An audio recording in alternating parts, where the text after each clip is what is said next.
Hi, everyone. Welcome back to LECOM's Heroes in Training podcast. Thanks for joining us today. And with us is Dr. Randy Kulesza, Professor of Anatomy and Dean of the Graduate School of Biomedical Sciences. Thanks for being here today, Dr. Kulesza. Oh, thank you. So, you've been with LECOM for a long time. Almost 25 years. Oh my gosh, can you tell us a little bit about when you started? Yeah, I'm born and raised in Erie, Pennsylvania. So this is my hometown. Oh, that's nice. I went to Gannon University, and then I went to West Virginia University for a PhD in anatomy. I was finishing my PhD. LECOM was hiring for an anatomist. Oh. I applied, I interviewed, and that was in 2002, and I have been here Oh, wow. ever since. And the rest is history. The rest is history. Yeah. That's So this is terrific. home, and my whole goal in going to graduate school was to teach anatomy at a medical school, and what better opportunity to do it in my hometown and give back to my community. That is so great. Tell us a little bit then, Dr. Kulesza, about the anatomy PhD program, which, as the dean of the Graduate School of Biomedical Sciences, is within your purview, correct? Right. So we have a doctoral program in anatomy education, and that provides students an opportunity to really become content experts across all the anatomy disciplines. So that means gross anatomy, neuroanatomy, embryology, and histology, and also medical education. So our students learn to become anatomy educators. So that's really what the students focus on. They focus on learning anatomy, teaching anatomy to our medical students, to our master's students, and then conducting educational research. And tell our audience, I guess I should back up a little bit. Maybe you can tell our audience exactly what the degree, the PhD, exactly is in terms of anatomy education and everything that you teach. Yeah, so a PhD is a doctorate in philosophy, and usually in some area, some content area. So for us, it's really a combination of anatomy and education. And so again, our students become experts in anatomy and teaching, and really important part of that is educational research. So our students are really tasked with figuring out, how can we make education better? How can we make it less stressful for students? How can we make it fun for students? How can we improve lectures, teaching, learning, labs? I imagine coming in, even as a graduate student, all of the anatomy is a lot in the beginning. Yes, Yeah, absolutely. And what is the nature of the dissertation process then with the PhD students in anatomy? Can you tell us a bit about that? Yeah, so our PhD program is a 4-year curriculum. And so the first 2 years are really the students learning the content, learning to become, again, experts in anatomy and education. The final 2 years of the program, the students are mostly conducting research. So they come up with a hypothesis, an idea of this intervention in a lecture or a lab will improve student learning and outcomes and long-term retention. So they spend 2 years constructing that and then actually doing it with the students, collecting their data and then evaluating their data. So the dissertation is them really discovering this is a technique that works in a medical school, in an osteopathic medical school. And then, analyzing all of that and then presenting it to their committee so we can say, yay, that's a great idea and that really worked. It must be so exciting for them when they get to that point in their education, when they finally sort of get to put all of their theory, their hypothesis into action. Yeah, absolutely, because they're really discovering something, and they have a committee of faculty that help guide them along the way, and making sure that it's something that is really feasible and something that that we think is going to work. But the end product is, I did this and it really worked well. The students loved it. They learned by it, and it's something that really sets them up for their career. Right, they're an expert in certain aspects of education, and we can talk more about those things. That's what I was going to ask next. Sort of are we talking about like new or different methods of teaching then, or? So more about, I think, integrating maybe techniques or approaches. So we've had students develop 3D models of the That's brain neat. and the blood supply to the brain. Uh-huh. And so traditionally, students learn that using pictures in an atlas Right. or pictures in their textbook from a lecture. But having a 3D model that they can rotate around and see in 3 dimensions Right. on their laptop or on their Right. phones That's cool. is something that, yeah, that is really, really helpful for students. We've had other students use social media to try and engage students, very popular with our students. So using social media to help sort of quiz them and engage them and give them clues on how to study, where to study, what to study. We've also had a student use gaming. So they developed a board game for histology, and then gave it to the students for them to do in little groups. And there was something that's maybe not the most exciting content in a lecture, but then Right. doing it in in a gaming format was really exciting and really helpful. And it was the student made a game, Right. like Monopoly, but they made their own histology game, and so that, yeah, it was exciting for all of us. I was going to Yeah. say for you, it must just be fun every year to see what kind of innovative things the students just come up with, especially as we launch, into things like social media and now 3D modeling, and the world of AI is upon us. There's sort of no telling what's next, I suppose, right? Yeah, and it's we do really try and let the students come up with the ideas. We don't give them say, we want you to do this, we want Right. you to pursue this. We want them to find their interest and to find out, discover what they think is going to work, and then they own it, and then Right. they're more proud of it in the end. And I can imagine. yeah.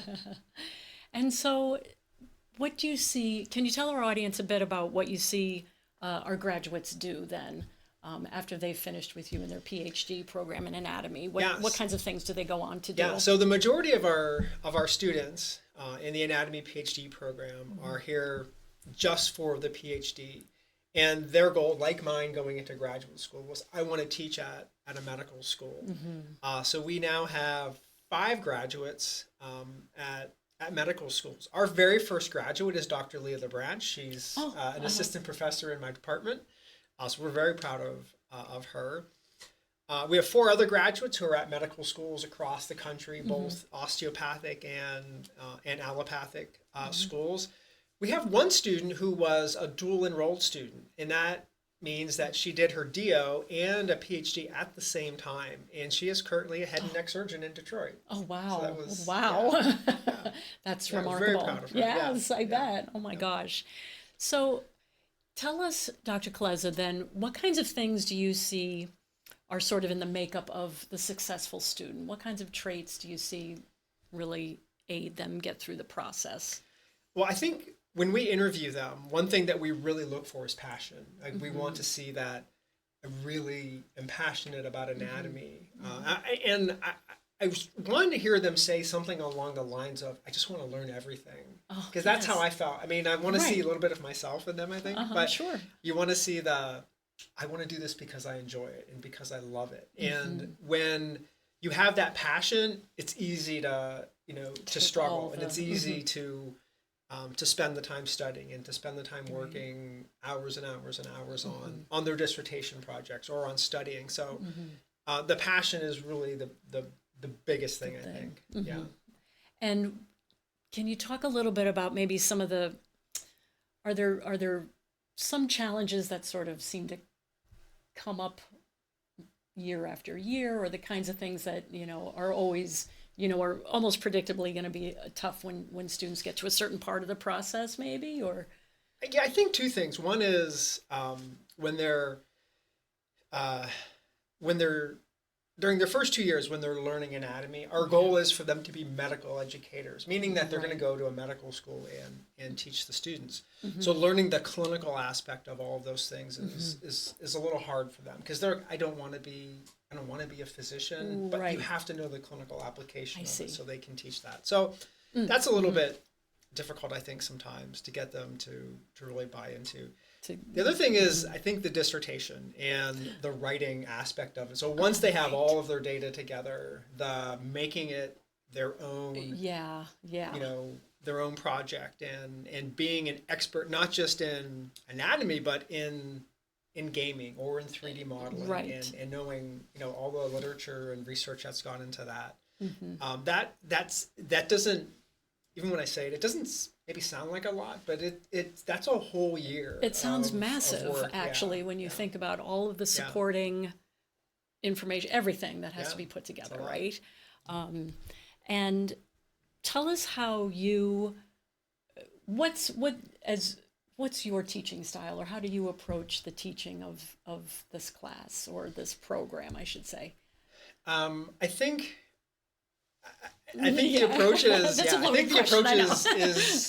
it's a small program. So right now we have 5 students enrolled in it. So they really get individual attention, which is great. But the big part of it is identifying people with passion. And so they don't need the supervision that a student I don't really want to study anatomy that they need. Mm-hmm. So having the people that have passion, I think, is a big part of it. And then it's kind of, I think, giving them the direction. It's sort of showing them where the doors are, and then letting them discover that and open them themselves. And we do a lot of teaching with them, and seeing them develop, giving them a little bit of feedback, and having them watch us lecture, or saying, I would have done it this way, but giving that to them and letting them develop that themselves. So it is a little bit more of a hands-off, a little bit more of a fatherly approach, I would say. Sure.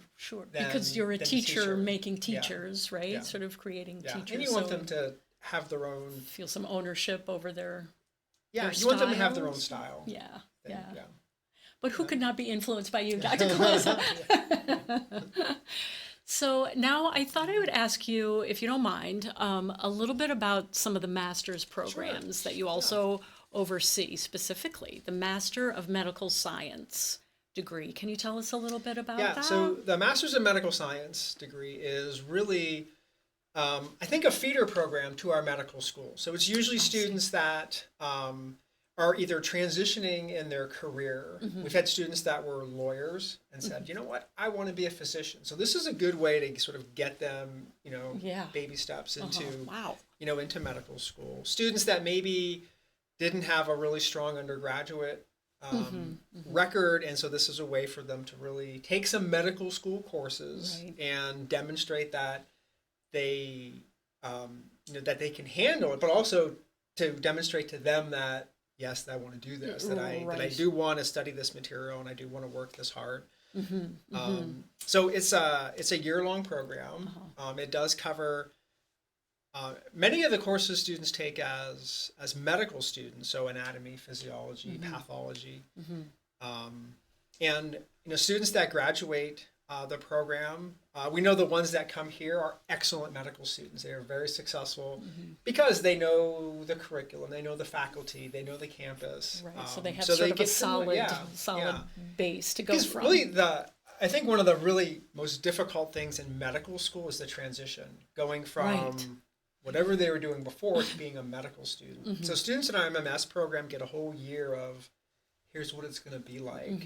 Not 100%, but maybe 60% of, and so their transition is much easier as a medical student. And that's something they always tell us. They always say, MMS was harder than medical school. I don't think that's really true, but that transition because it's is a that lot transition. easier for them. Absolutely. So that big adjustment. Yeah, and we know, and students that go to other medical schools, we know are very successful too. And they'll often write us and say, thank you, thank you for giving us that hard anatomy course, because this was so easy.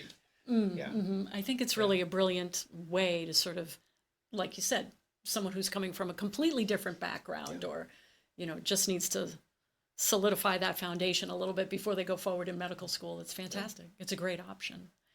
The other one is the Master of Science in Biomedical Science. Tell us how this program is designed. So the MSBS program it's a dual enrollment program. So this is only for students who are already in the DO program. And the goal here is to give them research experience. Oh, I see. Okay.